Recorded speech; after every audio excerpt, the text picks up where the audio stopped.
Hey, what's up, everybody? Coming in hot today.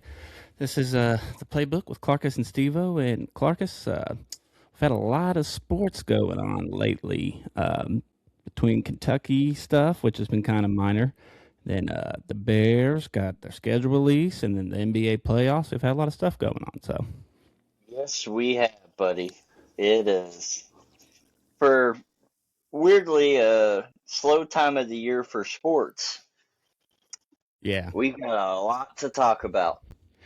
Yeah, it's become a full time hobby, right? Yeah,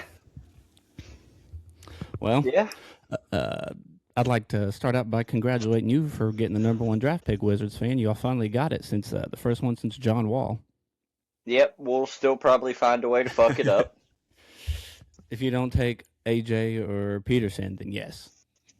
I think the pick has to be AJ. Yeah, he fits in well with who y'all have already, and Peterson could too, but AJ could fit with anybody. The one thing I'm worried about is the team sitting at number two. Yeah, they're a little dangerous They're with Danny gonna Ainge. they are gonna throw us a hell of a package to get Devonta. Yeah, because they want to keep him in Utah. Exactly. And it makes sense. I mean, the kid played high school ball there. He played college ball there. Yeah, exactly. Well, we can go through. I've kind of compiled a couple mock draft things that we can go through later, but just want to congratulate you on that number one pick because the Wizards Thank don't you. get it often. Thank Like I you. said, last time since Wall, and I think Kwame Brown. So those are the last two. Yeah. Neither So, panned out, unfortunately. but that was there were some interesting stats while I was looking up some draft things. I didn't want to get into the stats right away, but these are kind of interesting. There were only four other number one draft picks to win a title for the same team that drafted them, and they were teammates: Duncan and Robinson and LeBron and Kyrie. Okay. That's a So that's a yeah, wild stat. I know exactly, and they had to do it as teammates essentially. So not many number one draft picks win titles for their team, and I know that's kind of a far fetched dream for Wizards fans, but hell, the Thunder were bad for a couple of years, and they figured it out. Comes down to getting the right GM. So, Well, here's the thing. It all comes down to talent evaluation. and the Wizards have hit on a couple. They really have. The last couple of years, they But haven't been terrible, but they've been tanking. in the same sentence, I can also say most of the guys that go number one overall go to a shithole team. Exactly. I mean, those two instances that I used, I think the Spurs weren't the best when Robinson got there, but as soon as Duncan got there, they were solid, and he took him to the next level. And LeBron kept the Cavs afloat, and then that's how once he left, Kyrie came there, and then LeBron rejoined, and then that's how that worked. Those are two rare Bingo. instances. Yeah. And two totally like opposite interests. The Spurs were just bad and they got like two number one picks in like what, 3 years? Something Five like years? that, yeah. And Which they're changing that lottery stuff, but back then you could get back to back number one picks or within 2 or 3 years of each other. and good. They need to. Yes, I agree. And Tanking tanking should not be promoted. And I this think is the coming Wizards, from a yeah, fan who has watched it for exactly. multiple years now. And they finally got rewarded for that. I guess you could argue Alex Sarr. They fell to him. They didn't have to take. They probably would have took him if they had the first pick, anyways. So, but other than that, Right. they really haven't had a lot of luck in the lottery, probably because of the basketball gods and tanking. And they finally rolled the dice this year. They could have finished in the top four draft, in one of the top four, and they would have been fine regardless. But the pie in the Right. sky, AJ. So Yeah. Gotta happen. You know what? This is your year. Like there's the pieces are there. they are. Like They're if you can keep Trey Young healthy and Anthony the Davis East is healthy, weak. The East is weak. if you can keep them two healthy, you add in a young phenom like AJ Debanta. Yeah, Alex Sarr. I'm not sold on that guy, but Well, with Anthony Davis, he doesn't have to do too much. He can be a role player. right, that's a fact. I think it'll be interesting to see if AD and Trey Young are happy playing there because they should be with younger guys at other positions that aren't trying to take their starting spot. but I don't know how it feels to live in DC after living in LA and Atlanta and Dallas. So, Okay. so Isn't it wild how the number one pick follows Anthony Davis? I know I saw that. Yeah, that's crazy. That's a He cool was a little number one nugget. pick. The Yeah. Pelicans traded him. They get the number one pick. Yep. You know, the Lakers trade him to Dallas. Or no.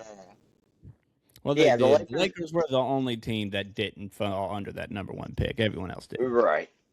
Yeah. But then Dallas gets the number one pick when they trade him. Just insane. Yeah. Let's. Speaking of that, Cooper Flagg probably would have been in this class. Do you think he would have went number one? You think if he was available, the Wizards would take him over AJ? Yeah. Yeah, I think so too. Yeah. That's a no-brainer. But what about Dylan Harper and Con Knipple? Those guys have been pretty good too. No, you take AJ. See, yeah, to me, AJ would be number two, but Dylan Harper could push Darren Peterson. I don't know, you've been watching him on the Spurs. He's been killing it. Yeah. And everybody thought Steph Castle was going to be the guy. I mean, which he's playing good. I'm worried about our boy De'Aaron. He might only get 1 year with Wemby. They might trade him. Yeah. No, they're 100%. Yeah. Crazy. 100%.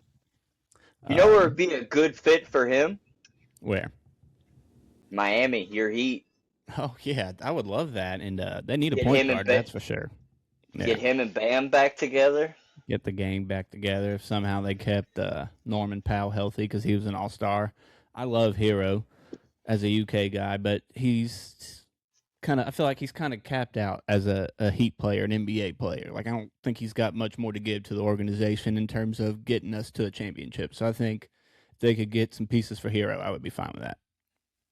I don't know. I think he'd be even a good role player. I think he's kind of accepted I would too. that. He was always the centerpiece for a potential Giannis trade because, everyone's like Miami's going after whatever, and Pat Riley hasn't really caught a big fish in a while other than Jimmy Butler, who turned out to be a bigger fish than he was when he caught him. He just fit well in Heat culture. So you know why he was the centerpiece of that Giannis trade? Well, for multiple reasons, but what are you saying? Main reason is he's a Wisconsin kid. Exactly. And contracts, you got that raise, so like that will be part of going towards Giannis's. Because if you're trading for Giannis, you're going to have to trade some contracts. Absolutely.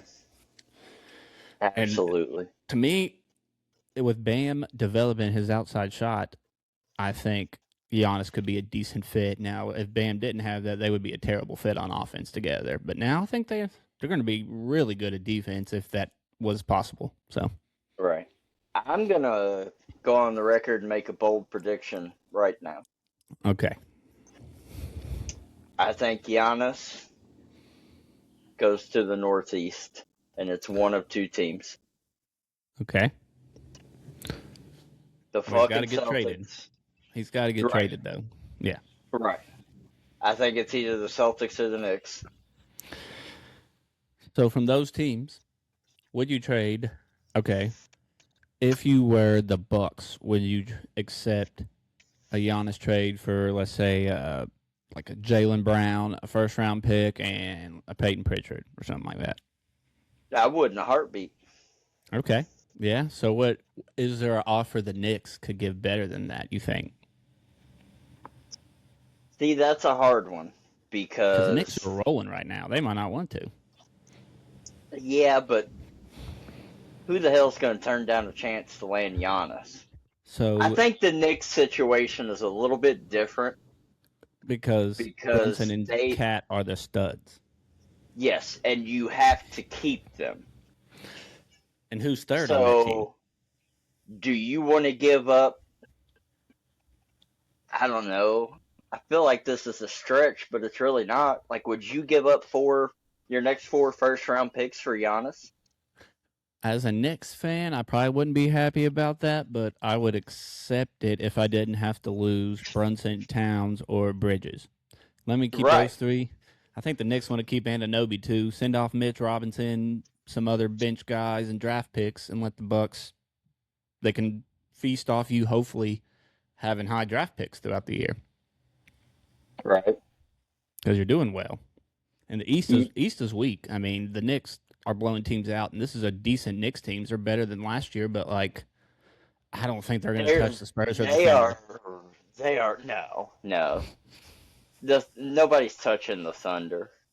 The Spurs are the only shot. I think. I think that's who's going to give them a run for their money. You know, every season a champion usually gets a run for their money, and last year the Thunders was in the finals against Pacers. Right. Unexpectedly with no Hallie. Yeah, I mean, Right. imagine being a Pacers fan and Speaking of unexpected that was teams, crazy. Yes. you know a team who should offer a package for Giannis? Who? The Minnesota Timberwolves. Yeah. So what are you thinking? So maybe like Io DeSumo Okay. and a couple of firsts. And that's basing Io off his playoff performances. He was good, but like The kid's just got to get on the court. He's a lot like Rob Dillingham.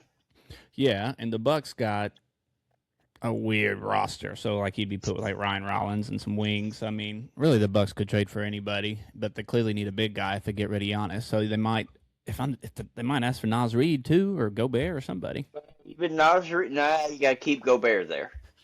Yeah, well you got to keep one of those two, Gobert or Naz Reid, because Naz Reid stretched the floor. Yeah, but or that's Randall. yeah. You got to have a contract. You know Randall. what? That's the one right there. Naz Reid, Io DeSumo, and a couple of picks for Giannis. Then you have Ant-Man and Julius Randle, Rudy Gobert, and Giannis. And Mike Conley's the point guard, hopefully, if he's not too old still, and he doesn't have to score it all. So that'd be perfect. Just let him pass the ball. I know they ain't listening, and I'm not a fan. I don't know why I'm advocating for this, but damn it, it would be fun. It would. It would. Anyone playing with Ant-Man would be fun. I'm kind of wondering if he's going to be in Minnesota forever if they don't get him a little more help, which he has enough help at the West. I mean, it's tough. The West is so hard, man. I mean, he made 2 Western Conference Finals and still has an outside shot to make a third one in a row, but still tough. You're right. While we're on the subject of the Timberwolves, this also ties into the NBA draft. Did you hear the comments that I think it was Jay Williams made about Caleb Wilson? I did, and that was very interesting coming from a Duke guy. Exactly. But I mean, I know you're a KG guy. Caleb Wilson is a hot name right now. I know you're a KG guy. But his comment was, when this kid gets to the league, he has a floor of Kevin Garnett and a ceiling of Giannis. I think you got to flip those names, dude. I know, exactly. I was going to say the same thing. I mean, sure, Giannis is a different type of player, but Giannis couldn't. I mean, I guess, yeah, he can handle the ball, bring the ball. But KG was a skinnier, more skilled Giannis before Giannis got here, and then KG developed a jump shot later. And I think Caleb Wilson, that should be his ceiling, is KG. And Giannis is not his floor, but Giannis should be what he shoots for his floor to be. But there's no way Giannis is his floor. Giannis is a Hall of Famer. Right. So I don't understand that. Even disrespecting KG like that. Saying Giannis is already better than him. I mean, Giannis is going to have to do a little more and not be as hurt. So true. But is he actually hurt? Or is it just his I think retaliation? On and off, he's got those random big guy limbs, you know. Right. Which, I mean, some of it I'm sure is just wear and tear, but they're calling it something else because he's I'm like... sure you fuck this organization. I'm sure you saw this too, but Caleb Wilson was the first North Carolina top 5 pick since 2005. Yikes. Yeah, it's been a while for Yikes. them. Who was that? Hold on. I think that was like Marvin Williams. Um, My bad. But there's another one they had too. Now it was the point guard. I thought. Yeah, they had 2 in the top 5 because I looked it up. Was it Darren Williams? No, well, Darren Williams went to Illinois. Oh, you're right. You're right. You're on right. the right track. Felton, Raymond Felton. Yeah, it was Ray Felton, him, and then Marvin Williams, the bench guy off that team. All right. And then where my are last the Heat picking? I have a whole other. The Heat are picking at 13, so they like didn't win in the play-in tournament, so they like barely missed the playoffs. So that puts them in the teens, right above the Hornets at 14. And a lot of the mocks have them anywhere from like Yaxel to Adai Mara to who I want, LeBaron Philon, in any of those guys right now. So right, yeah, you need a guard. Yeah, need a point guard bad. That's what I said earlier. Yeah, I mean, I would take a big guy if I would take Mara if we needed to, and then that'd slide Bam to the 4. But I mean, right now we still got Hero and Wiggins and Norman Powell and Bam are kind of like the big 4, and then Khalil Ware's kind of floating out in left field. So it's like it's a weird roster, not a championship roster, just athletic. Right. So they just need to get a guy that can distribute the ball. If there's anybody I trust, though, it's Pat Riley. Yeah, snake oil salesman himself. That's what they call him. Who's the Thunder's GM? Presti. Everyone's like, if Sam Presti is calling you about a player like he did to the Sixers, like for Jared McCain, you say no, because you know if he wants him, he's going to be good. And the same used to be for Pat Riley. Yep. You say the same thing about Danny Ainge.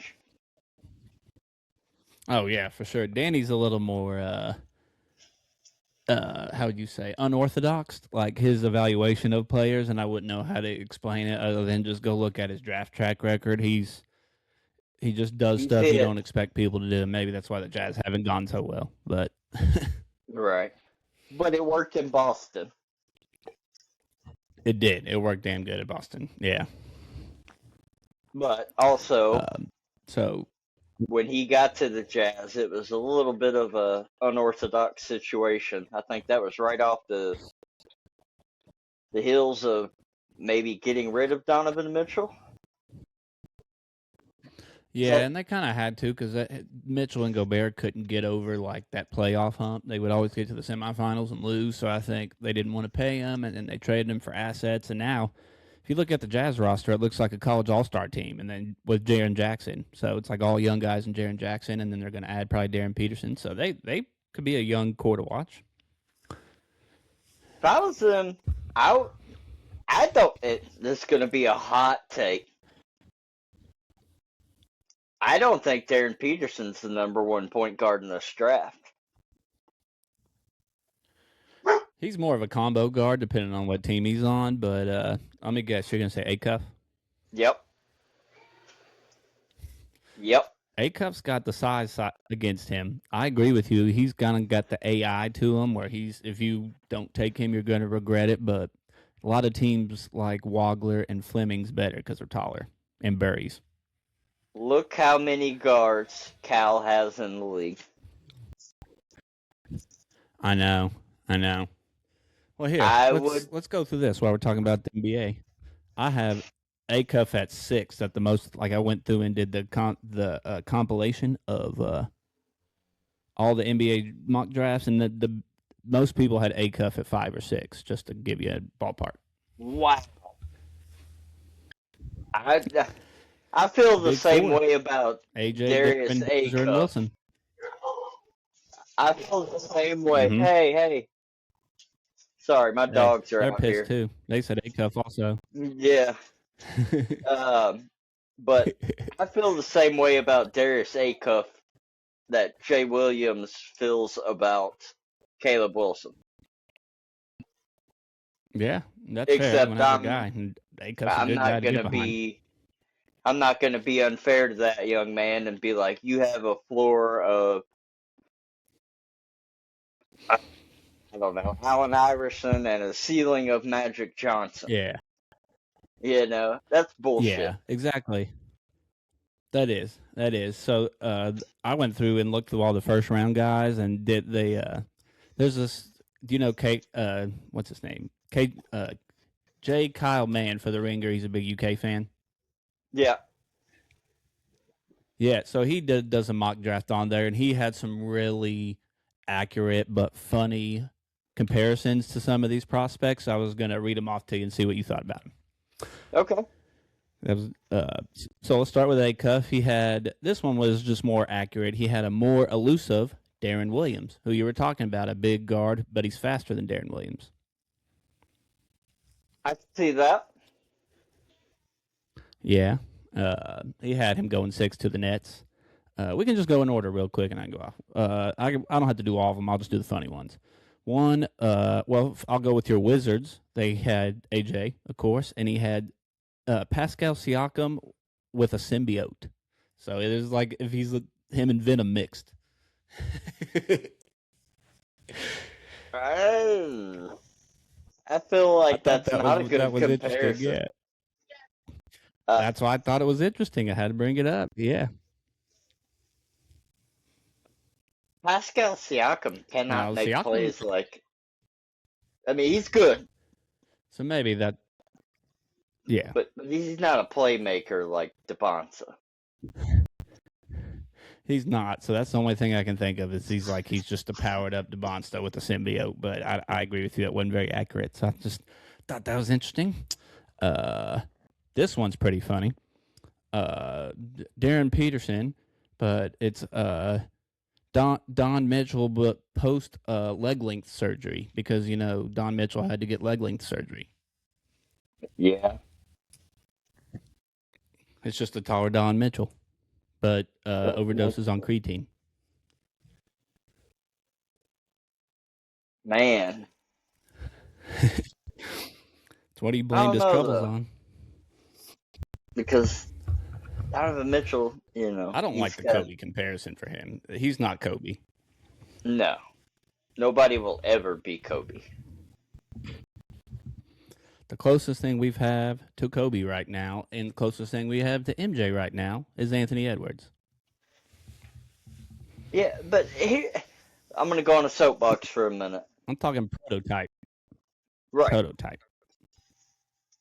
But here's the thing. Let these dudes have their own prototype.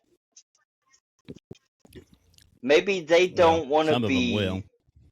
Maybe they don't want to be the next LeBron. They want to be the first, Anthony Edwards or Shai Gilgeous-Alexander. Like, Shai is one of a kind. I don't care what anyone says. No one plays like him. Well, okay, so if I was to put myself in the shoes of said player and, say, Shai Gilgeous-Alexander. Oh, you're like the next Magic Johnson. Because you could do it all. No. I don't want to be the next Magic Johnson. That already puts me second in line. Well, that's for different reasons, but yeah. I want to be the first Shai Gilgeous-Alexander, and you are going to talk about people behind me saying, oh, they're the next SGA. Like, let me make a name for myself. I like it when stars get compared to role players or vice versa. Like, you don't compare stars to stars. Like, to me, I know Joe Johnson was a star, but he's probably not a Hall of Famer. SGA reminds me of Joe Johnson, the mid-range guy, attack the rim, can shoot threes. SGA is not he is a superstar, but he's better than Joe Johnson, but he plays like Joe Johnson. Right. ISO Joe. Yeah, exactly. And it is basically ISO Shai. I mean, he gets quite a few assists, but he knows he can get to any spot that he wants to at any time. So, but I don't think I have him as any of my comparisons. So, but Peterson to the Jazz. He had Cam Boozer going to the Grizzlies, and this one's pretty funny. He calls it the Tim Duncan of Antoine Walkers. So he's Antoine Walker. He's What? got the Antoine Walker skills, but in the Tim Duncan body. Okay. Yeah, I thought Makes it was interesting. sense, Yeah, but he was. I think he was talking about later Antoine Walker, not young Antoine Walker, like Miami Heat Antoine Walker. right. But But that's what here a or there. comparison. But also, what an interesting I know. story there, because isn't Boozer's dad in like team management for the Grizzlies? No, for the Jazz. Oh, for the Jazz. Oh, okay. Yeah, that's what's interesting. If they take Boozer over Peterson, you'll know why. Right. Well, you know that's going to be the move. This is a. I know. Well, this has been an interesting debate online with the Grizzlies at 3 and the Bulls at 4. Who are they going to go for? Boozer, who is low floor, fairly high ceiling, or are they going to go for Caleb Wilson, who has a really high ceiling but a lower floor? So I don't know, but everyone thinks Boozer's going 3rd, Wilson's going 4th. Which the Bulls could use anything, and so could the Grizzlies. I would take Caleb Wilson over Boozer in a heartbeat. I think I would too, but like I said, both teams need everything. Boozer with Zach Edey isn't terrible. He would replace Jaren Jackson. Maybe that's why they would go that route. Right. But Caleb Wilson, I have him as my jersey I'm wearing. Shawn Kemp meets Gumby. That's what he had him as. So. Wow. That actually makes like a lot of sense. I know. Shawn Kemp mixed Gumby. Even though Caleb got hurt, Gumby doesn't really get hurt often, but still. That's I love that. That's one of the better ones you've named so far. Yeah, let's see. I can go through a couple of them quickly, and you can just tell me if you like them or not. Braden Burries, 5 to the Clippers. Small, Nickeil Alexander Walker. Sure. We already did Darius Acuff. Michael Brown, 7 to the Kings. They have XL Damian Lillard because his high volume shooting. Right. Like a taller Lillard, whatever. He's a little bit taller. Yeah, that's a good comparison. I kind of like that too. 8, the Hawks, which would be a huge pickup for the Hawks. Kingston Flemings, better shooting Steve Francis. Stevie franchise, so not bad. Yeah. Let's see. Be a good Trae Young Mavs, replacement. Keaton Wagler. Yeah, he would be. Mavs, Keaton Wagler. Athletic, Austin Reeves. All right. Okay. I think he meant Black Austin Reeves, but that's okay.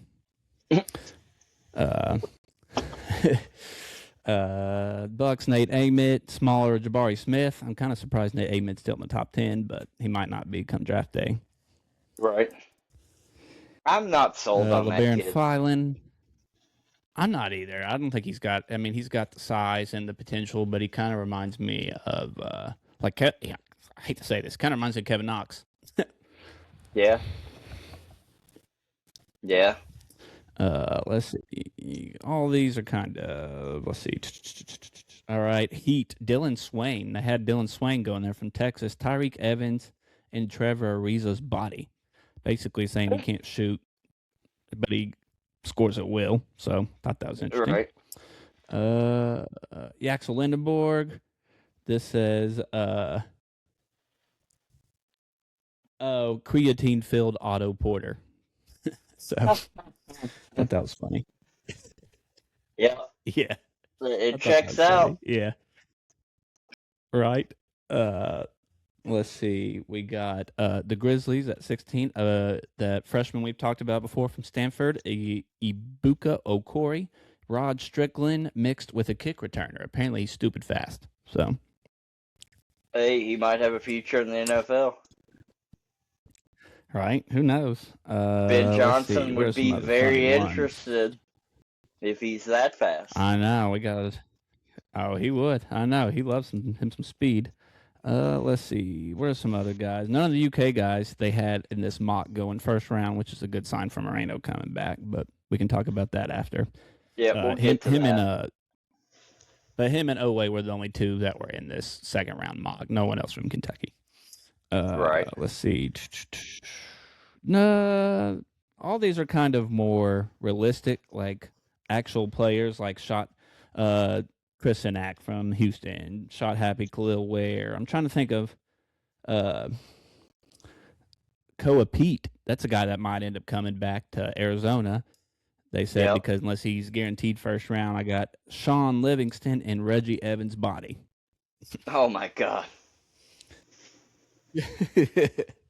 My goodness, they got him on that one. And then they did. Okay, this one's funny for Jaden Quaitons. They have him going 18 to the Hornets, which would be a good spot for him. He doesn't got to play right away.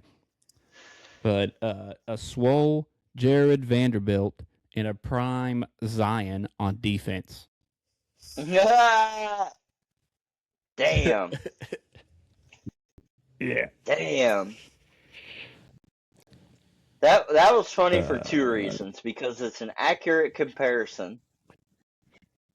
And Yeah. you said just a few minutes ago that's the only two Kentucky guys we got. And Yeah. And I forgot about them. we just don't even count Quaintance no more. It's hard to. Just Man, because. dude is I mean, okay. Do you count Shaden Sharp? No. Never played a minute. Okay. At least he played a game and a half. And Quaitons did. That's fair, and he did play. At least he played a game and a half. Games. I claim him. Yeah, okay, that's fair. And the last one I got that's kind of funny. Okay, well I got two. LeBaron Phelan, a more athletic Jeremy Lin. I thought that one was interesting. Oh fuck, that's wild. Yeah. And then the last one I had that I thought was good was Adai Mara. This is an old school one. He's the Boris Diaw of Mark Eaton's, if you remember Mark Eaton. Yep, I do. That's actually a good comparison. I know. This guy, Cage Man, did pretty good. He's also kind of got a little bit of Zach Edey. He does. You're right. Oh, I didn't even think about that. Yeah, because 7-footer. But his teammate Morez Johnson, the Tari Eason of Montrezl Harrells. So that's a great one. That's a great one. I thought that was too. That is a great one. Shout out Jay Kyle-Man, another UK fan. Yeah. I thought that was too. Well, you got any other NBA things? I think it's clear we both think Thunder are winning. Yep. Man, we really just did like 33 minutes on NBA to rip off the show. Yeah, we did. It'd be like that sometimes. That's what you said. There's not a lot of sports going on, but we find a way to bring stuff up. So. Yep. We're just two chatty Cathys. Speaking of basketball, what'd you think about? We're going to transition to college basketball. What'd you think about Pope's questions he was answering? Anything stand out to you? Oh, yeah.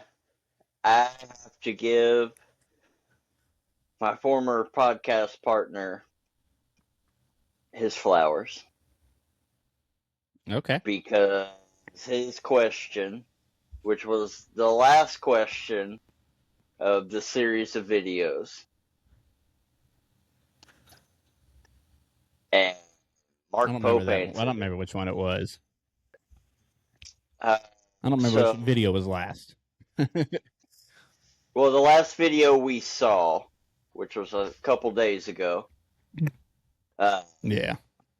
The last question of that video, it popped up, and I'll give him a shout out. I got to give him his flowers. I have no ill will towards him. He's one of my buddies. I've known him since elementary school.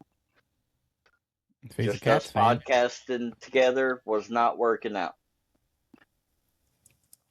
It's all good as long as y'all still buddies. But he threw a dart, and his question to Mark Pope was, what is your Chipotle order? Ooh, interesting. I like that. Mark Pope decided that he was going to save that to be the last question, and then displayed the question on the screen and said, I have a question here from @CoachRyanKY. Go give him a follow. He's a good dude.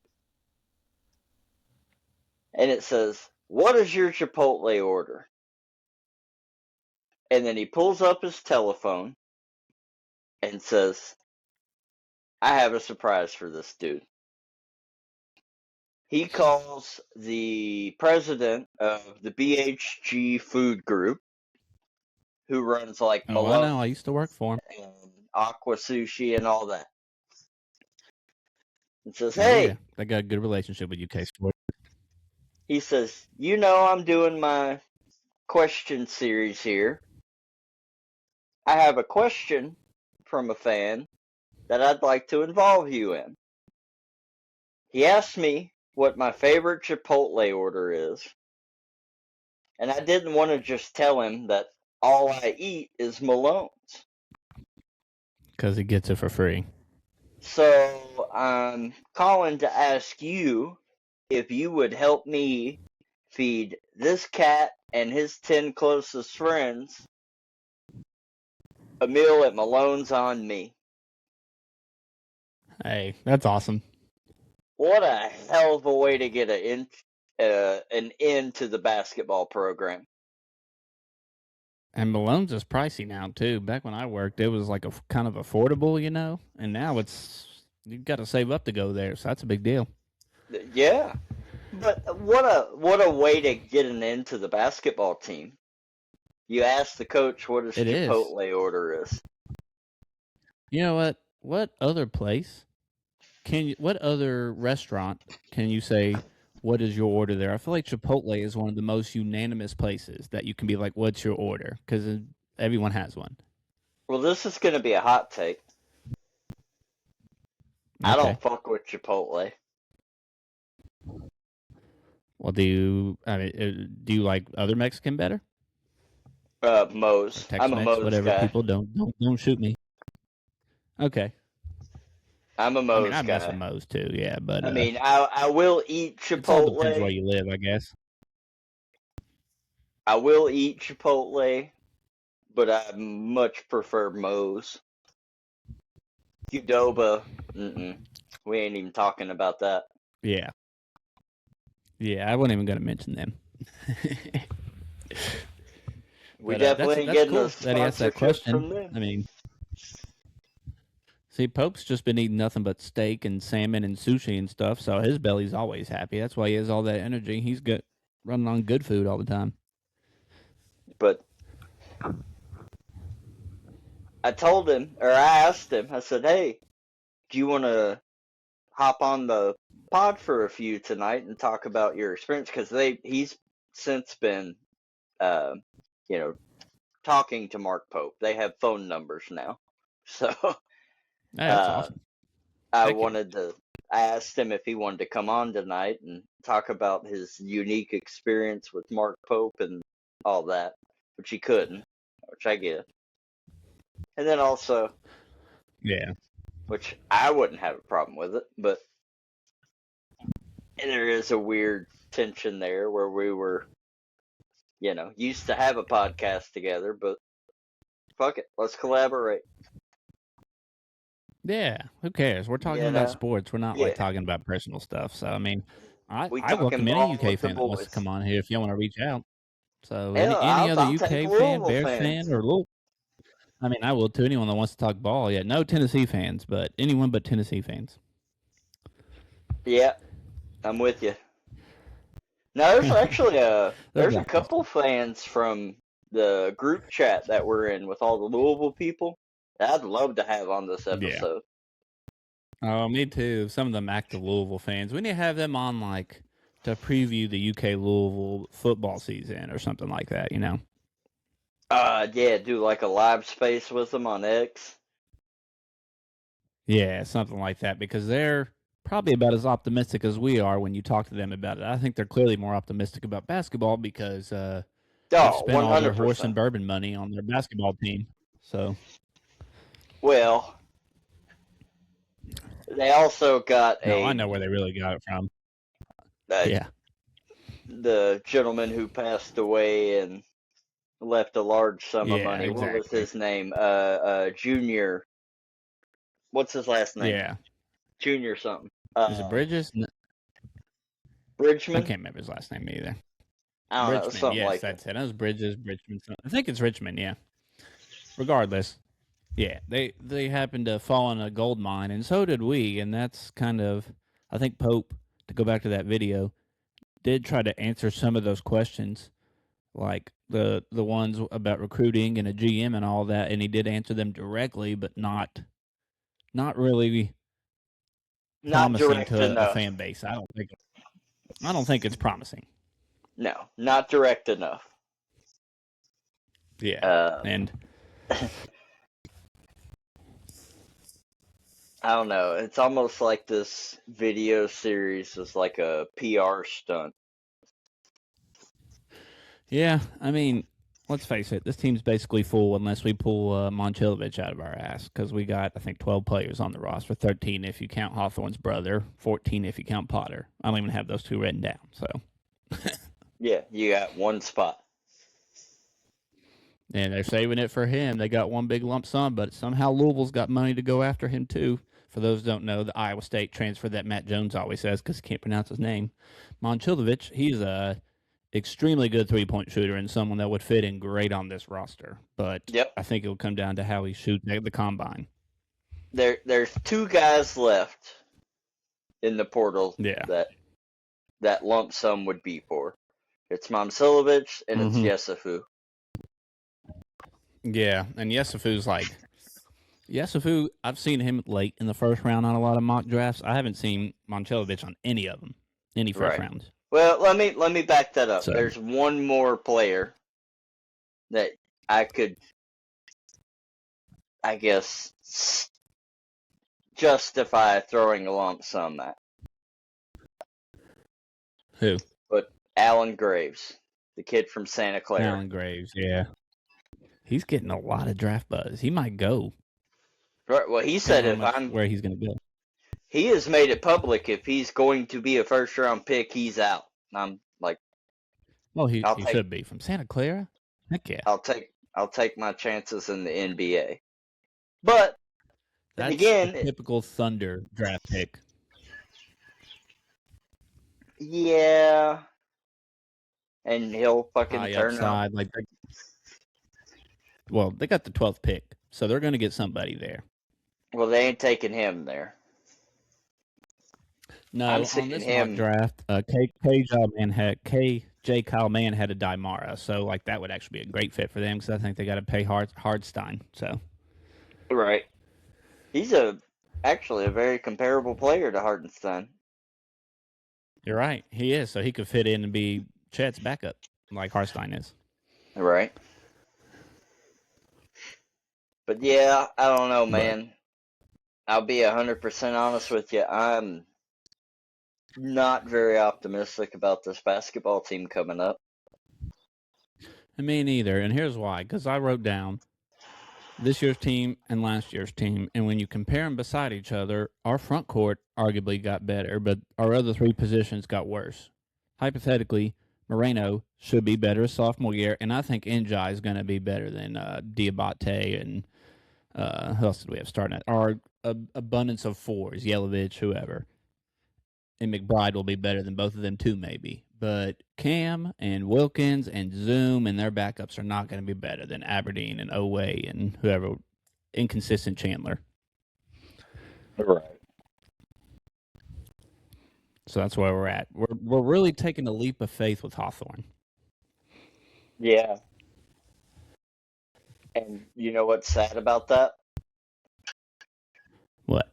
We're taking a leap of faith on a dude who's not even going to fucking start. Yeah, oh no, he's not starting. I mean, right now it's Zoom, Wilkins, Cam, Njai, Moreno. So maybe McBride over Njai. It'll depend who wins that spot. But yeah. What do you think about the... Did you see what Carl Wilcher said about Njai? Mm-hmm. I sure did. Yeah, that's promising. I'm a little bit worried about Moreno coming back. Me too. Other than I don't know. I think we can pay him more money than he would get in the late first round. It depends if he's getting tested in the teens. Now, if he goes to the teens and he's gone. Right. And that's my main thing. Um, Well, has he this list I gotten wrote down, has he there's gotten a there's not a whole lot guarantee? of big men on it. He could have from the Knicks. That's what everyone's saying, and they're pick 24. I guess as of now, they're still in the playoffs, so it could go down. But he would have like big man wise. Let's see, the guys that would potentially be in his range right here. Dymar is too high. I mean, Hans Steinbach, the guy from Washington, he's at 17. Jaden Quaintance, who's been hurt.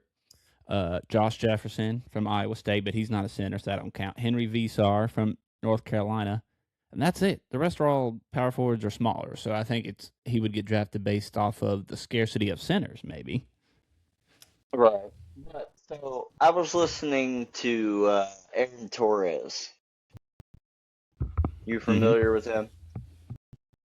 Oh yeah, dude. I've been listening to Aaron probably since like 17. I've been listening to him since he was riding with KSR. So Yeah, exactly. So yeah, he kind of made it seem like doom and gloom for Big Blue Nation.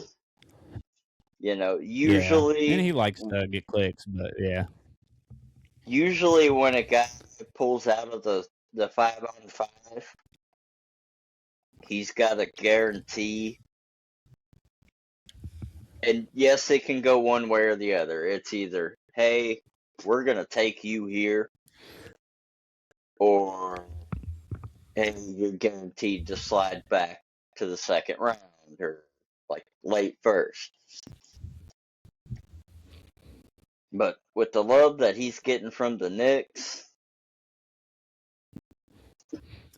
you think he's getting that love because they know Mitch is going to be gone, Mitch Robinson, so they're like, we're going to go ahead and just trying to guarantee us a backup center, and he's like the third best center, so he's probably going to be the only guy in that area. And looking at the teams around them, I mean, it's the guys in the playoffs right now. They all kind of have established centers, so I don't know. Maybe that's the only it, reason they would do that. That Moreno that is that all upside. He can't play right away in New York other than rebounding.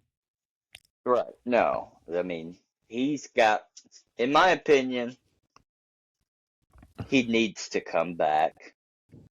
And I'm not saying that to be Same. selfish, but he's got to develop some physical traits, get some toughness,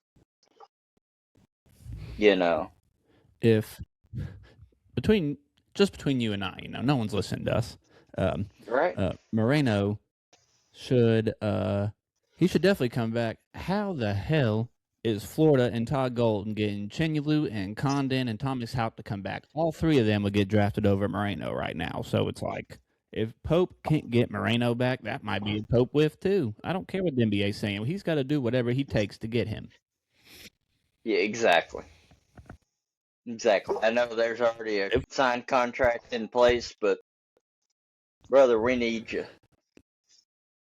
That would make or break our season. Like we could probably lose any other player on the roster and it would suck, but our backups could maybe pick up the slack a little bit. But our drop off from him to the guy we got from Washington, Frank, I don't know how to pronounce his last name, is a big drop off. Pang. Something Topanga, like I that. don't know. Kipang, Kapong, I don't know. Yeah. Kaponga. Right. So But I'm with you, dude. It's not very promising now. I'll go on record and even make the point of, I think even if you lost Malachi and got Momcilovic, you'd still be in a world of hurt.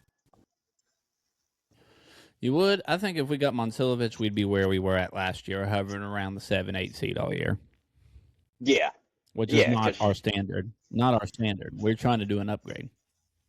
Right. Do you think, so let me ask this question. If we were to get a 7 or an 8 seed, do you think that is the end of the Mark Pope tenure?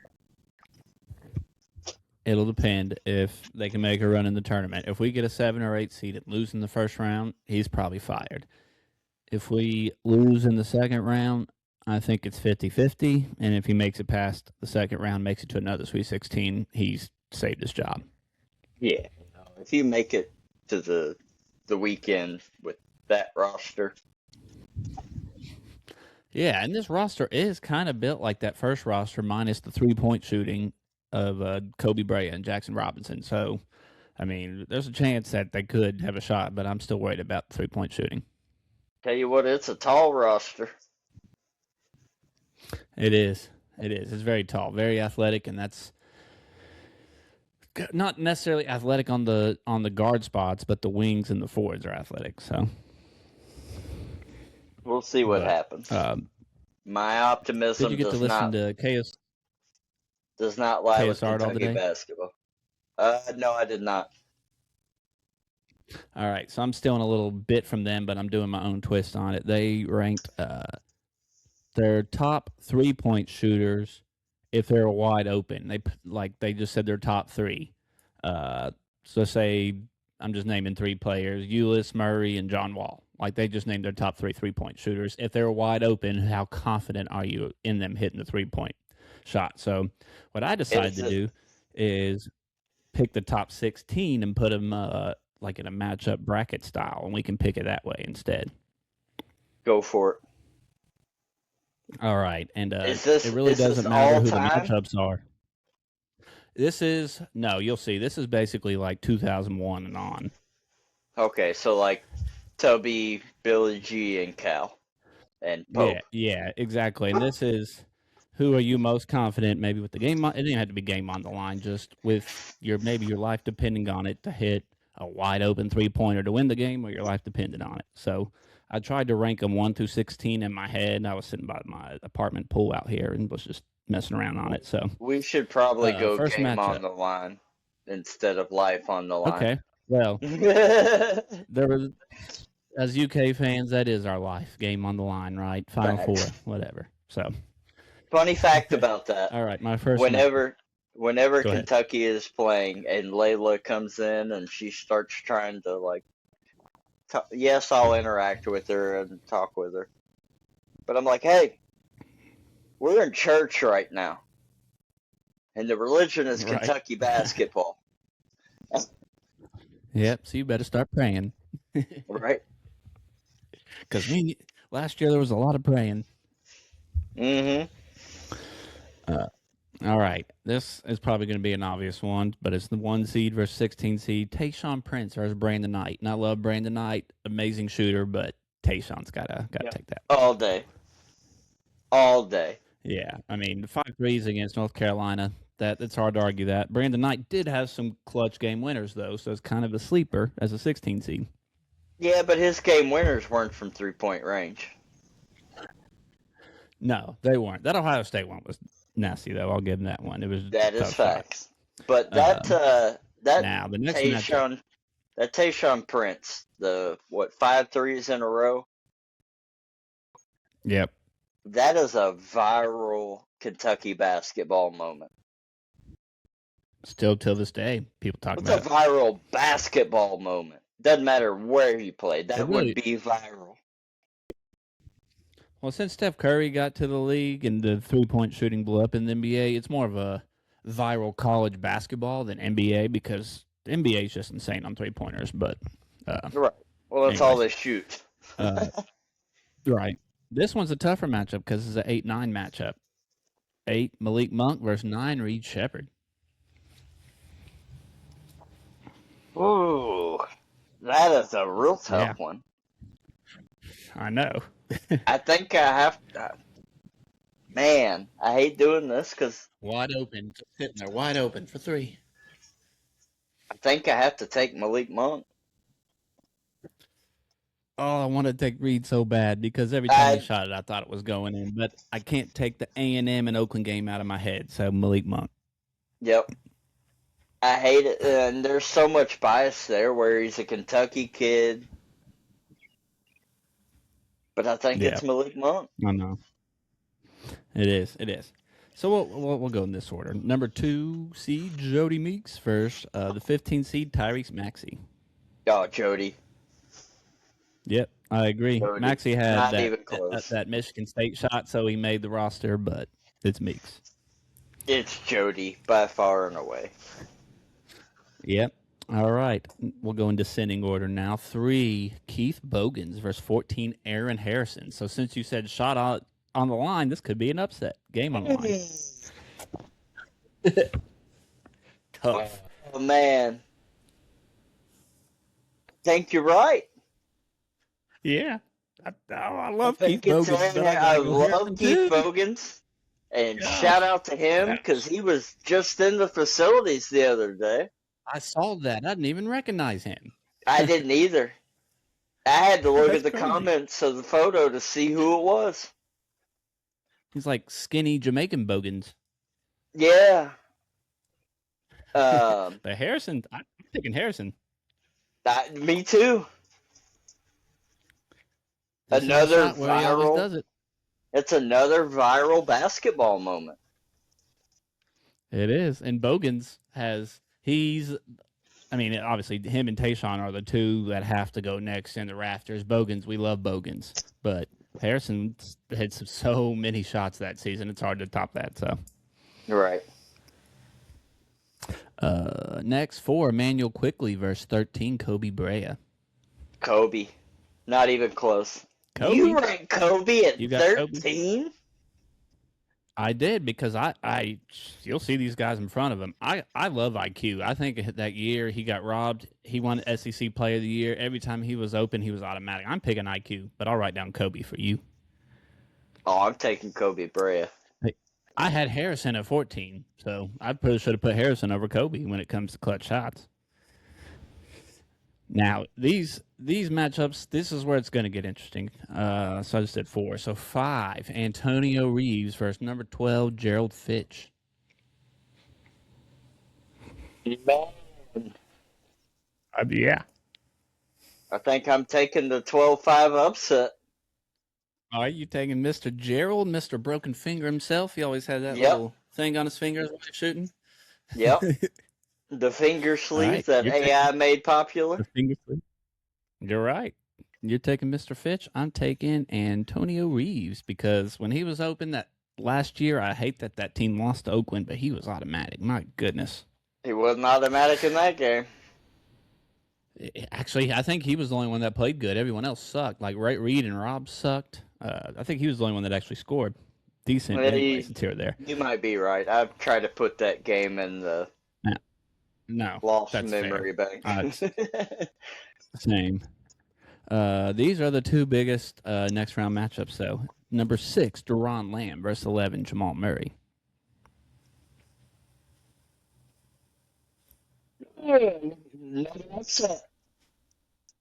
You going Murray again? Ooh, yep. I'm going Lamb, man. Honestly, I got to go Lamb. I would have flip-flopped him. Really? Okay. Huh. Lamb didn't hit as many clutch shots, but he was automatic when he was wide open, so maybe that's what I'm thinking. Murray was a little more clutch. I mean, the bow and arrow. Come on. Who can forget that? So. Yeah. Damn, I picked, 3 straight upsets? You have, but that's how close these matchups are. I don't blame you really for any of them. I mean, the only one I kind of disagree with is actually I really don't know if I disagree with any of them. They're all pretty close. And then the last one, this one's going to be one's more clutch than the other, but one was more automatic when he was wide open. Number 7, Tyler Ulis versus number 10, Tyler Hero. That's Ulis.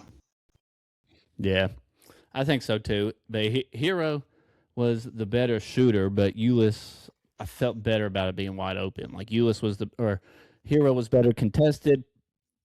Like he hit the tougher shots, but Ulis wide open was, oh my God, automatic that year. So I have a very soft spot in my heart for Tyler Ulis. How could you not? Even based off stuff, basketball, like non-basketball stuff aside, like just basketball playing, he was one of my most favorite players just to watch orchestrate an offense. He was like a mini John Stockton almost. I don't think John Stockton could get smaller. You're right. I mean, literally, think about it. This man won Defensive Player of the Year and that alone, defensive player of the year at like 5'10" as a point guard. Locking down the 6-foot point guards or taller, yeah. But didn't he also win SEC player of the year? He did. 2016. He won it. He did. I think his biggest competition was his own teammate, Jamal Murray. Yeah. So, all right. Next round, 1, Tayshaun Prince versus number 8, Malik Monk. Tayshaun. I'm with you, but Monk also had a lot of viral 3-point shots, if people remember. He had 2 of the biggest shots against North Carolina. One helped us win, and then one he hit right before we lost. So he was hella clutch. Yeah.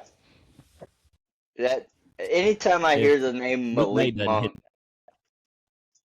it draws me back to that mid-December game where he fucking torched them and scored 47. Oh yeah, talk about another UK viral moment. That video always comes up. Malik Monk dropping 40 during college basketball season every time.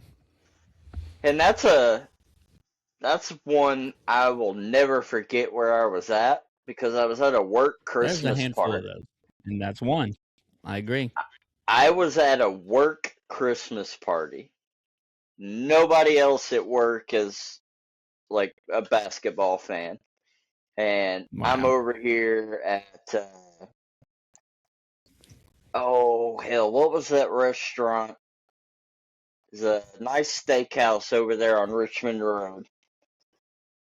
Right before Columbia's. No. Yeah. It's like a sit-down restaurant. Oh, Chop House?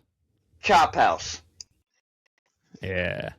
So we had our work Christmas party over there, and I'm over here in a room full of people standing up like, come on, let's go. And just going ballistic at the time that 47-point Malik Monk game happened. And the way he did it, like he hit a shit ton of threes, like in the first half, and then the second half, he was all mid-range, and then at the end, he hit 3 threes. He was just scoring at all levels. Yep. And for those who don't know, he's still doing well in the NBA. He hasn't been an all-star, but he's been stuck on Charlotte and the Kings. Like, he's been stuck on crappy teams. So he's still alive and well. Yeah, get him on a good team, and he'll be mediocre Klay Thompson. Miami, do the De'Aaron Fox trade that Clark mentioned earlier, and then trade for Malik Monk and get the gang back together. Oh, Fox, Monk, and Bam in Miami would be lit. I think I might die as a Heat fan if that happens. Like, that would be awesome. Right? All right, we'll go through this bracket again. You got Fitch versus Kobe Brea, and I got Quickly versus Reeves. I'm taking another upset. Give me Kobe Brea. Kobe? All right. Hey, he had some big games last year. You know, a guy that reminded me of Kobe, or I thought when Kobe was playing, reminded me of this player that didn't make this list because of injuries, and this list is loaded. Shout out Kelvin Grady. Kelvin Grady, when he was open, I thought he was hitting every time. Oh, yeah, man. You talk about a dude was a proven shooter. He just couldn't get on the court. Yeah, I mean, that Kansas game when him and Ty and Oscar, like, none of them could miss, and I was like, oh, my God, we're amazing, and he was a big reason why, and then he got hurt at the end, so. Right. I got between IQ and Reeves. Give me Emmanuel Quickly, the SEC Player of the Year. So you got Tayshaun versus Kobe Brea, and I got Prince versus IQ. Who you got in that one to go to the finals? Tayshaun. Yep. We had the hefty lefty with Jared Lorenzen, and then we had the lanky lefty with Tayshaun. So. Right. And what was my other matchup? Next round. Oh, that was just to go to the finals. Next round, we got. We both have Aaron Harrison, but you got Harrison versus Murray, Jamal Murray, and I got Harrison versus Lamb. Give me Aaron Harrison. Same. Got to put A Dot at least to the Aaron Ice. Actually, that was his nickname. I don't know why I said A Dot. Aaron Ice to the semifinals. And we both had Tyler Eulis versus Jody Meeks. I love you, Tyler Eulis, but it's Jody Meeks, buddy. Absolutely. All right, Jody Meeks versus Aaron Harrison. That is a matchup and a half right there when it comes to clutch shots. Oh man, but clutch shots is not the only thing you can take into perspective there. No, that gets you so far. That's what got Aaron Harrison this far. I'm taking Jody Meeks.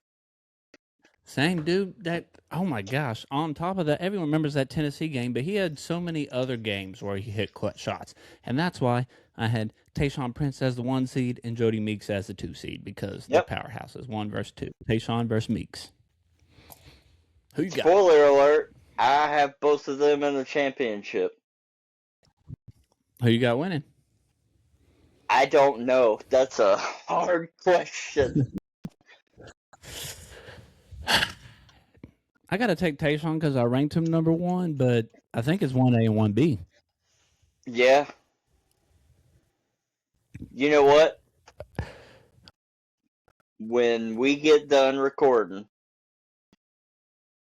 one of us needs to make a post targeted towards Big Blue Nation, specifically basketball. 3-pointer. Who you taking? Tayshaun Prince or Jody Meeks? Jody Meeks. Game on the line. Tayshaun Prince. No, not Jody even Meeks. not even game on the line. Just a wide open 3-pointer. Who you trust? We could save game. Here's what you're running into. Ain't fair because Tayshaun's raising over that. Tayshaun's height wins contested. But here's the other kicker about it. You mentioned game on the line. If we're talking game on the line, I would pick Aaron Harrison over both of those guys. See? Who are you more confident hitting the shot? I would put Harrison off track forever, but if a guy's open with the wide open 3, I trust Meeks more. I really do, because Jody was automatic from 3. Game on Harrison the line was at the end of the game. Game on the line, I trust Harrison more. Wide open, but I trust Tayshaun more. Harrison hit those shots his freshman year, but his senior year, he was probably a better shooter. Like, he was shooting NBA threes his senior year. Or not senior year, second year. But his freshman year was when he hit those clutch shots. So, I don't know. But I went to the UK-Florida game where we almost blew it at the end. It was like Jody Meeks versus Nick Calathas. And Calathas missed 3 free throws at the end, and Meeks hit a 3 to take the lead. And I mean, ever since that game stuck with me. And I remember he was kind of undersized, wasn't he? Like, Meeks was like 6'3" or 6'2", and he still got his stuff off. Right. I don't know, man. It's a weird situation. Like, game on the line. Jody. Game on the line. Give me Aaron Harrison. Wide open shot. Give me Tayshaun. Okay. I agree with that. So these are arguably the best shooters since 2002. Like I said, arguably. If UK opened up their jersey retirement or in the Raptors, which we've always talked about, out of all these names that you can remember, would you put any of these up there if they opened it up to like a 1 and done, 2 and done? Like, there's no stipulations. I mean, Tayshaun's obvious, but anybody else? Yeah. Are we talking about just shooters? Just their time at UK. If you think their 1 year deserves it, their 2 year deserves it, or their however long they stayed. If their time at Kentucky is rafter worthy, because I might have Antonio Reeves as a 5 seed and Eulis as a 7 seed, but I think Eulis is more rafter worthy than Reeves. Right. I have a list of about 6 to 8 dudes that I think would be all right.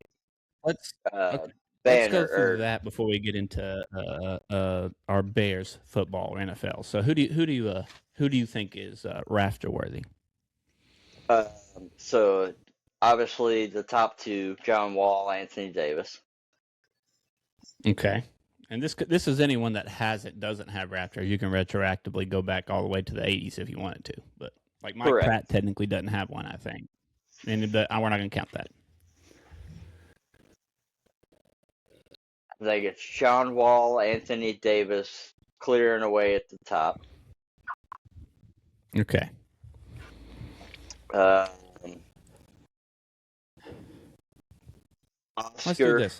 Let's take it off. What about just go Cal era and we'll work back. So Prince, Wall, Oscar, and I agree with all three of those. Well, Prince isn't the Calipari area, so Wall and Oscar And AD. and AD. Yes, AD. I wrote him down. My bad. So those are the big three from Cal. Anybody else?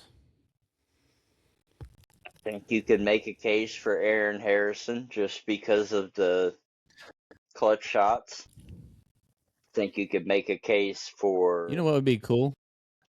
If they put the twins together, put Harrison twins together. That'd be a cool banner.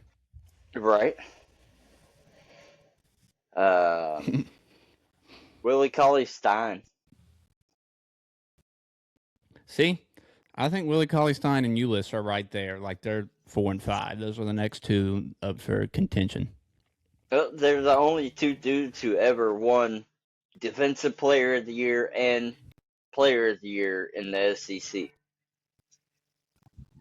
Actually, spoiler alert: Willie Cauley-Stein did not. He got robbed. He should have won it. Oh, you're right. He You're made right. You're right. first team All American, and Bobby Portis won SEC Player of the Year, and he made second team All American. Make that make sense. The first team All American doesn't win Player of the Year. Right. Okay, so Tyler Ulis. That covers your Cal era, just them. Here, hear me out. Not about retiring, but to throw into consideration from the Cal era. Well,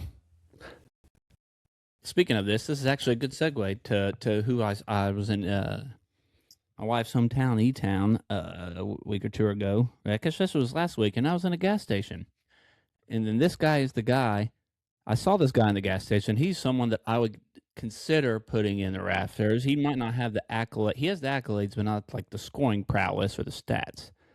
But this guy walked in with his daughter in a soccer jersey. I would have said, "What's up?" Took a selfie with him, probably. Darius Miller. Okay. Yeah. Didn't he play on that first Cal team though? He played on all 4 teams. He played on the 3 Cal teams, and he played on Gillespie his freshman year. Okay. So I count him as a Cal player, 3 years out of 4. Yeah. Man, I love Darius So Miller. he's the one I would throw in there on top of that. Exactly.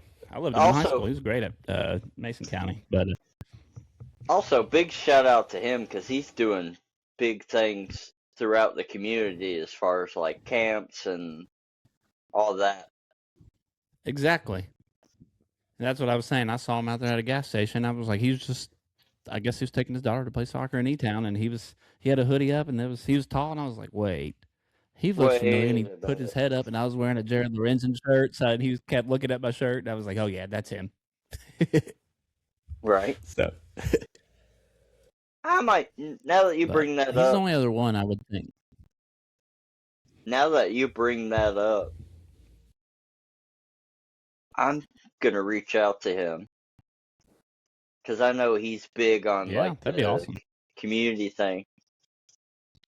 That would probably have to be an in-person one, but hey, that's here or there. We can make it happen. But yeah, we'll make it happen for that. You got any other guys from like the Tubby or Patino era? I think you can make a case for Gerald Fitch, Joe Crawford, Patrick Sparks. Yeah. What about Rondo? Rondo, yep. Chuck Hayes. Oh, Chuck Hayes, absolutely. That dude He's was the a most forgotten unit UK here. player, and he's one of my favorites. Look at, I don't know if I've showed you this before, but this is when I went to Tubby's camp. Chuck Hayes and Josh Carrier right there. Chuck Hayes and Josh Carrier. Josh Carrier, what a pool. Yeah, but that when I got that autograph, Chuck Hayes was the one I was the most excited about. Oh, yeah. I'd be willing to bet most legend. non-ball knowers don't even remember Josh Carrier. Oh, heck no. There's no way. We could come, we don't have to do it now because we're kind of going over on time, but next podcast is the one after. We need to make an all unknown UK team, and then we'll discuss it. Yes. And he'd be on it, maybe. Do like a Mount Rushmore of unknown greats. Hey, spoiler alert, it'd be mostly white guys. Spoiler alert, it's probably all white guys. No. We're forgetting a couple. Name the most random non-white guy to play for UK right now in your head. The most random non-white guy.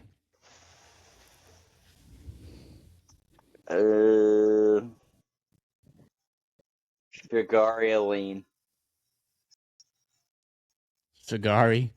Okay, that's a good pick. Hey, the only reason he's not random to me is because at that basketball camp right there, he was my coach. So I like Shagari. No, I like Shagari. I know who he is. But like, well, you're gonna know all of them. So yeah.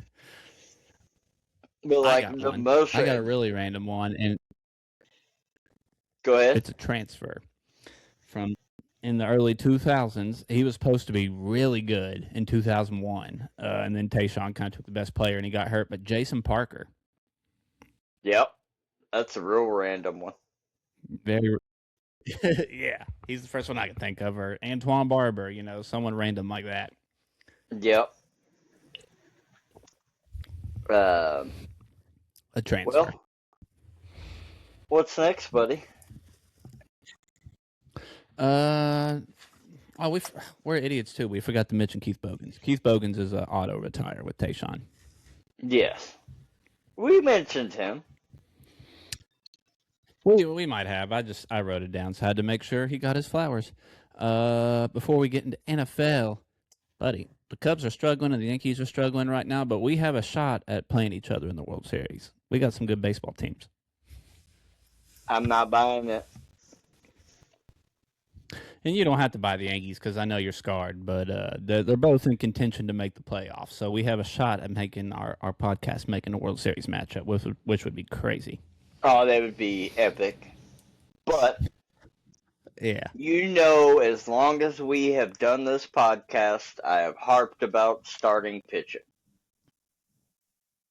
And Max Fried just got hurt, I saw. Yep. Got shelled early. Brutal. Left in like the second or third inning. Undergoing elbow imaging tomorrow. I hate to be a Debbie Downer, but I see incoming Tommy John. Oh, he came out and said that he thought it was only going to be like a couple weeks, but if he's got Tommy John, that's brutal. Well, nothing has really come out yet, but when your elbow just gets sore, that's usually a pretty big sign. I mean, you use your elbow for a living. Like, it doesn't just get sore all of a sudden. Well, luckily for you all, the AL is really weak. Red Sox suck. Tiger Scooball just got hurt. I mean, thank God. Yeah. Fuck the Red Sox. Red Sox suck, and Dodgers aren't doing as well, so that's good. We've always been team F the Dodgers. So, regardless, I just had to bring that up because they both have a shot at making the playoffs. So, one can hope. NFL. I saw you retweeted me, Bart Scott, saying Kyler Mm-hmm. Murray is going to be the best quarterback in the Yep. NFC North this What a year. take. Is he high? What the hell? Nope. That was Jesus. 100% clickbait. Now, I will say he should do better than he did in Arizona because we know Kevin O'Connell is a better quarterback coach than anything Arizona's had. But he's got to do better than Caleb, Jared Goff, and Jordan Love. Ain't no way. Now, that is a factual statement. He should do better in Minnesota. We know Kevin O'Connell's track He record, should like be you better said. than J.J. McCarthy. He should. But to say that he's gonna be the best quarterback in the league in the conference next year, it's like, brother, you're hurting for clicks. That's just the guy. He probably knows Kyler Murray trying to prop him up, and I mean, Minnesota does have Justin Jefferson, so that's a good sign for him. He's got a really good receiver, but we've Yeah, but he seen had Kyler Marvin Murray Harrison struggles, and we've Jr., seen these other quarterbacks. Yeah, which I know Marvin and Harrison Trey Jr. McBride. And bingo, which I know that's not the same comparison as Jay Jettas, but my Hey, Trey goodness. McBride's arguably the best tight end, him or Bowers. So, come on. Tell me you're desperate for clicks without telling me you're desperate for clicks. And the only thing that I think could happen to make that a true statement is if Kyler Murray turns out to be Sam Darnold, like he was for the Seahawks. Right coach, right time, right team, and a second chance. That is literally the only way. Yeah. I mean, if you were to fast forward, 9 months from now and tell me that the Vikings And Sam won the Darnold played Super on the Bowl, Vikings too. So I would be astonished if that was the outcome. The man can't even see over his offensive line. And that's exactly. That's no shame. It's no shame on them short kings, but it's hard to see where to throw the ball when you've got a wall of like 6'3" to 6'8" guys standing in front of you. You gotta have a generational arm to be good and be short at a quarterback, and that was Drew Brees. There's not many other like him. Doug Flutie is who people point to, but like he doesn't even touch Drew Brees. Like Doug Flutie, if he's the number 2 example, that's not good. Yeah, definitely not. The band is on the field. Boy, that's a viral moment. Yeah. I don't know. College football's got its own stuff, and we can even go into that when college football starts because oh yeah, a lot of our moments of that. But we do need to touch on college football for a minute. We can end on that because that's a positive note. Yes. Here, let's. So the Bears' official schedule is supposed to drop tomorrow, like the order of the teams and what times and whatnot. But we can run through the opponents. We don't have to go win and loss unless you want to, but just to see who we have. But I can go ahead and tell you right now that the Bears, according to win percentage of teams last year, have the toughest schedule in the NFL. Chiefs have the 5th toughest, Packers 4, Cardinals 3, Dolphins 2, Bears 1. What happens when you're a good team? You play a tough schedule. Well, tell me why the Cardinals and the Dolphins got screwed. I know the Cardinals play in a tough division. That probably don't help, but both those teams suck, and they got tough schedules. This is going to be brutally honest, but somebody's got to be the sacrificial lamb. Well, right now for the Cardinals, it seems like it's going to be Jeremiah Love, and take him in fantasy if you believe in high volume running backs, or if you're in a dynasty league. But he might end up being. I'm leaning toward he's going to be like Genty last year. He's on a bad team, so. Yep. Genty going to be on another bad team this year. Yeah, well, they'll be better at least. Like they got a new coach and Mendoza, maybe Kirk Cousins, depending on what they want to do bridge wise. But Mendoza ain't playing yeah, year you're one. right. He's not. You're right. He shouldn't at Unless least. He might if Cousins gets hurt, which is very possible. does he get hurt first, or does he get trapped inside of a Coles? Well, in Vegas, it could be the Sphere. Listening to Fish, he seems like he's a guy that would just go in and rock out to some Fish. But I don't know. I don't know about that. Fish is too druggy for Kirk Cousins. Okay, I agree, but Cousins just seems like he's a hippie without doing drugs. Like he's got the hippie lifestyle, but he's sober. I don't know that those go hand in hand. He's like a white dad. I'm shopping at Kmart. Well, when you reach 40, I mean, I don't know how old he is, but he's pushing 40. I bet. I mean, you kind of just get over the hump, you know. But he'll be a good mentor for Mendoza. It's just Vegas is a weird spot. Vegas hasn't had a good quarterback since. I mean, Derek Carr was solid, but I personally don't think they've had a good quarterback since Rich Gannon and John Gruden was their coach. So Yeah, that's a long ass I'm time. with that one. Here's the question I pose on that one though.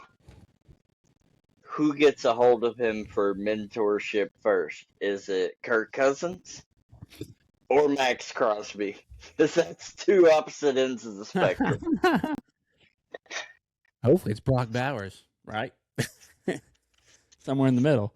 Right. Well, they got a LaFleur as a coach. I don't know how he's related to the Packers LaFleur, but they got a LaFleur as a coach, so maybe he can they're brothers. do better than their last coach. Okay, they're brothers. I don't know if they're brothers or cousins.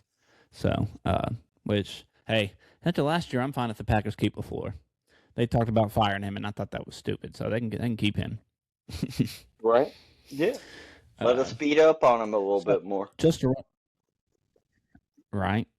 to run through our schedule real quick, I'll just list the opponents. You can tell me what we think. At home, we got 3 divisions: Lions, Vikings, Packers, and then we got playoff teams from last year: Jaguars, Patriots, Eagles, and Bucks. Well, I guess the Bucks technically didn't make it, but still tough. And then we got the Jets and the Saints. So that's the home opponents.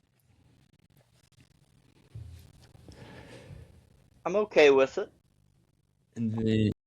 Yeah, I mean, the Patriots, that's one that we hope we win, obviously, but they got some inner turmoil. Who knows if Vrabel will be the coach, although we know the Patriots owner is kind of scandalous himself, Miami.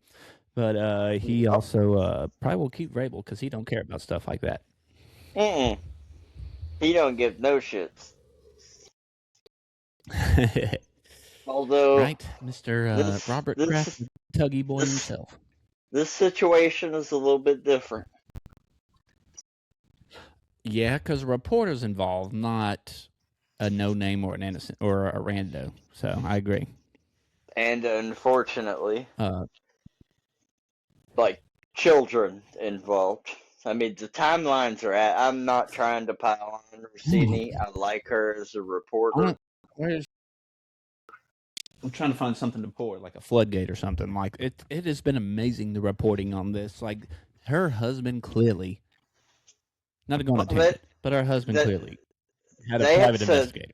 They have said that there is no private investigator involved. It's all TMZ reporter. There's no way. No shot. I know Vrabel's a big dude, but come on. Ain't no one just sitting there taking pictures, following them everywhere. Like, I understand the one Arizona picture maybe would be random, but not all of them. Come on. Yeah, like, you got them at a fucking boat dock together. Like... Yeah, random places. 5 or 6 different places, touching each other, whispering, whatever. And I think there was one where they were kissing or something, but for the most part, it's all... at a bar. Just... Yeah. At a bar in the dark. Too, after making the Super Bowl. Insane. Oh, I love it. I love it for the pay because we're a team hate Boston. Yep. I know your wife likes the Celtics, but they lost, so who cares? But I tolerate the Celtics. Boston, so with the Patriots, have drama.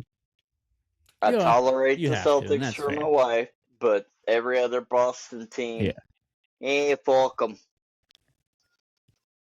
Yeah. exactly. And they're fans. Just they've won enough in their life. They don't need to win anymore. Mm-hmm. But away games. Now these are hit or miss. So there were rumors that we were going to play the Seahawks.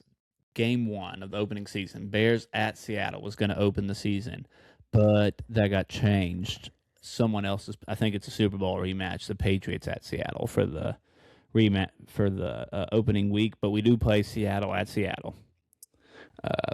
Well, that Probably gonna be a sucks. loss. Let's be real. Yeah, I was but we hoping do that got at game. the Panthers, winnable. I was hoping that Seattle game would be in Chicago, and I know that would have been awesome. well, here's the thing. So I could have had boots on the ground for that game because I know my buddy Aaron, who is a Seahawks fan because Yeah. he's from Washington, would want to go to that game. So I love that you count Aaron as a Seahawks fan over Parker. I fucking love that. oh, I forgot about Parker being a Seahawks fan. Exactly, I love that. But Parker don't fuck with the NFL no more. All he cares about is Pokemon. Oh, he does. He just doesn't. His fan. Okay, that's fair. But his fandom doesn't bleed blue and green, or he doesn't really care how he does in fantasy. So I feel you. But Right. No, yeah, at Aaron. Seattle, Aaron. that'd be a fun game to go to too at Seattle. I know. And you know what? 12th man. I want to see that. I might have to talk Aaron into making a trip out to Washington. Bring the NBA back to Seattle. Might have to talk Aaron into a trip out to Washington. Let's go see the Bears Seahawks game. You got a place to stay. You got family out there. Man, that'd be awesome. Hey, should have been the NFC Championship last year until the Rams pull one out of their ass. Kind of like Caleb did too, for what it's worth. But still. Hey, no one remembers the Rams winning that game. They all remember Caleb's throw. Yep. And we're going to be right back in that spot next year. Except Caleb's going to win it. Yep. So I'll just run through the away games real quick. Seahawks, Dolphins, Panthers, Bills, Falcons, and then the division, Packers, Vikings, Lions. I feel good about it. I could see us winning anywhere between 10 and 12 games.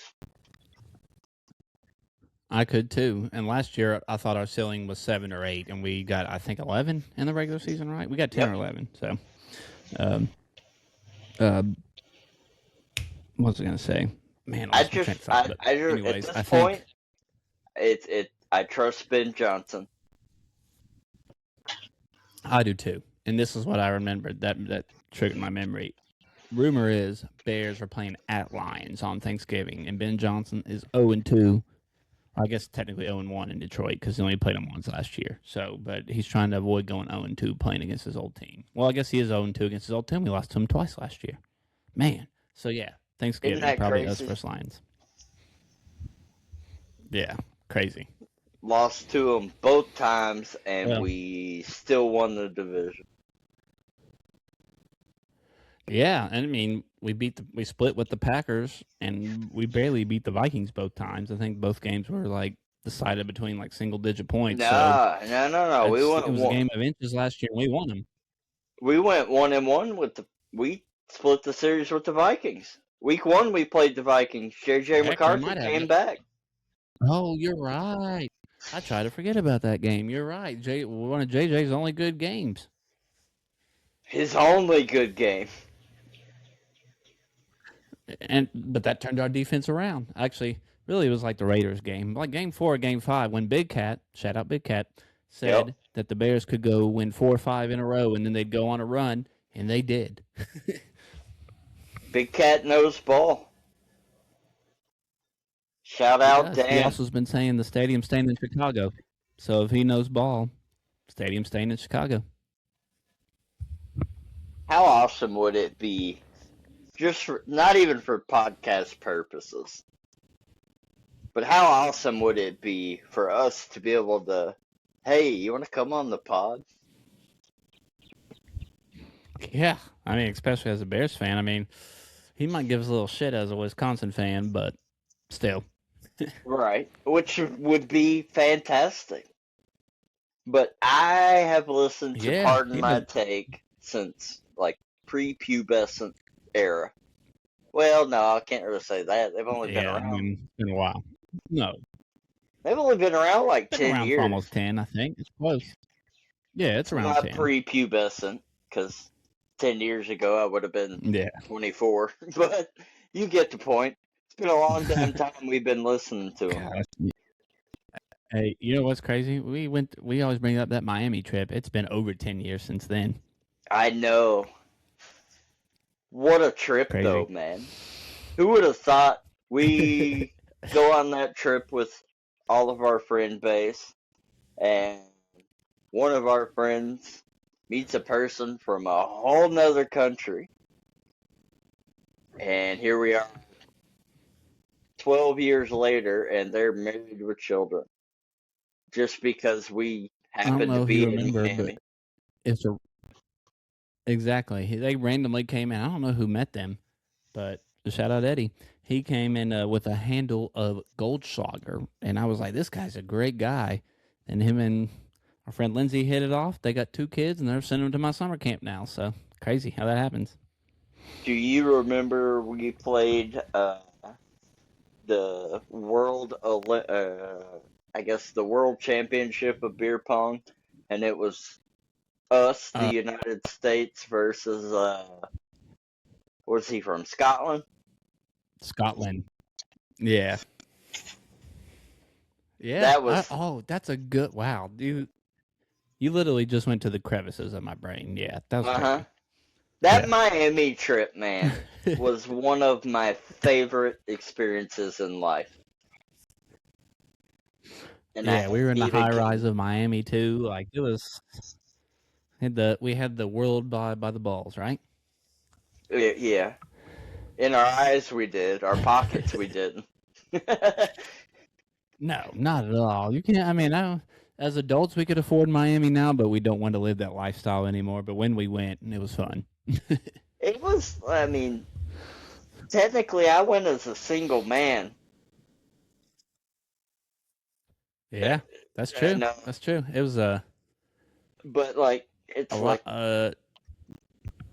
it's like the women in the club that are attainable for a single average guy, like me at that time, you don't want to touch it. It's a grenade if we're gonna throw it No, back to that time. no, dude. Yeah, right. Grenade whistle. I was thinking about this the other day. I went to Nashville last weekend, and right. I went to Nashville last weekend, and I was like, I've been to Miami, I've been to some other big cities, and shit's been wild. Man, there is nothing more crowded or more wild than Broadway on Nashville in this entire nation. It is insane. It was nuts to butts. It was hot. It was the first summer day out. It was just crazy. What a statement. Nuts to butts. I like that. Yeah. So it's just Nashville. I mean, Miami was crazy when we went on a different level, but there's some cities Well, out there, including Nashville. That's just wild on its own rate. we were also in Miami for St. Patrick's Day. Yeah, So, that's fair. Yeah. which I know there's UK not basketball a, was playing, and we barely even paid attention. yeah, I think, actually, as a matter of fact, we watched a UK SEC tournament game on my phone while we were at a Miami Heat game. Yeah, we did, and we barely lost to Florida. I remember that. Yep. What a trip though, man. Well, I have lots of great I memories know, from that man. trip. Good times. I got blasted I all did too. over I did too. Snapchat because I had to Mm-hmm. get out on the what's that long road that goes down the eastern side of Florida? Is it? Oh, it's like I-40 or I-60 or something. It's not 40, but whatever. It's famous for no Yeah. trolls. like no tolls and Yeah. whatnot, and no rest stops. Mm-hmm. It's I-95. Yep. Do you I-95. remember? There you go. Yes. Do you remember when I had to pull over on the side of the road because I was the one driving at the point and had to fucking piss and cars were going by honking and all that shit? Hey, you gotta go when you gotta go. That I-95 traffic is almost as bad as I-75. So you gotta go when you gotta go. If there ain't no exits, you gotta pull over, right? Yep. Daddy got a PP. But Well, holy shit, man, we're almost been 2 hours a into good. this thing. Hey, like I said, it's been a while. When we go in a week in between, we got to catch up. So, but yeah, it's been fun. It's been real, and we've been talking about making some golf content maybe. So we'll see how that goes. Yeah, we got to get out there. I've been shooting the lights We out got to get lately. Dizzle on the golf course with us. P Dizzle Parker. We got to get him with us because he's fun on the golf course. It'll be good content. Oh, he's great content on the golf course. But Right. I not to toot my own horn, but I've been shooting out of my mind lately. Hell yeah. Fucking Hell yeah. 74. That's It was one of the Barstool shows. Maybe it was the Yak. They were like, if you had one superpower, what would it be? And someone on there said to just hit a golf ball wherever the hell I wanted on the golf course, just being the best golfer of all time. oh, dude, that's how I felt that day I shot that 74. Yeah. So I went out with Heck yeah. my wife's old boss, his boss, and another guy who works at their shop. And, you know, normally I shoot anywhere from 80 to like 110, depending on the course. Oh yeah. Yeah. First 3 holes, I'm 2 under. Birdie, par, birdie. You weren't playing scramble ball either. You No, finished your no, putts. no. Some people pick them up. You finished. No, straight up golf. And Good. You finished. after 3 holes, they looked at me and were like, "Hey, he told us you were like a golfer like us. You're not playing like a golfer like us." And I was like, you know what? I generally have like a 3 to 4 hole span where I look like I know what I'm doing. Generally, it comes later in the round. Just so happens to be here on the first like 3 holes. It's like, just wait for it. Now, if you're starting out hot and you're good at the end, it's gonna be a good round. Well, and I told him, I said, just wait for it. I'll fall apart. We go another 3 or 4 holes, and I'm still 2 under. And they're like, "You're sandbagging." It's like, I promise you, I'm not. Josh will vouch for me. Like, I had never played golf this good. Like on the 7th hole. Sometimes On the 7th hole. Got a good hole. I mean, good round.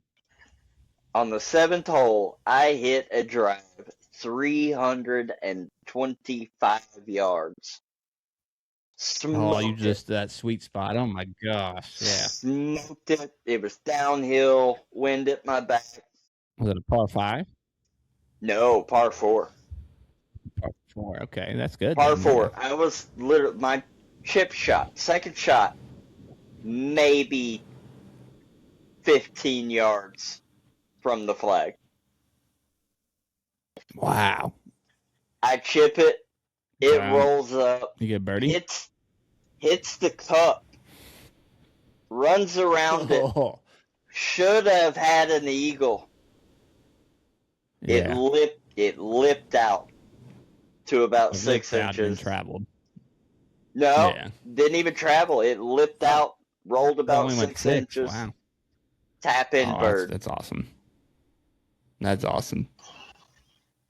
But basically, moral of the story, we go through this whole round and these guys are like, Hey, he told us you were like a golfer like us, and I'm over here like, just wait a minute, it'll fall apart. It'll fall apart. Had one bad hole, I'll be honest. I doubled a Out of par 18, five. that's pretty damn good. Doubled a par five. Oh, that's okay. That happens. And that was the reason I shot 74 on a par 72 course. Other than that, I played That's even golf. that's awesome. Oh, Yeah, dude, that's hard to beat, I dude. That's hard to beat. I rode that emotional high for 3 weeks. Well, as long as you didn't leave your putter on 18 like Parker did on the bachelor party I went on, you're good. So Sure didn't. I love my putter. I've had that some bitch for years. hell yeah. Well, you got anything else, bud? That's about it. Go Cats, go Kroger, go All Bears, right. go Yankees. Yeah. Hey, and go Cats, go Cubs, go Bears. But shout out to our boy Jacob Peters. Got married tonight, a couple hours ago. So our boy got a ball and chain. So Shout out Jake. Join the club, brother. he was on that Miami trip too. So we Yes, know. he was. Shout out everybody So on that good to see you, Miami bud. trip. Yes. Amen. Peace out, That was Cub fun. Scout. All right. Peace out. Catch you later.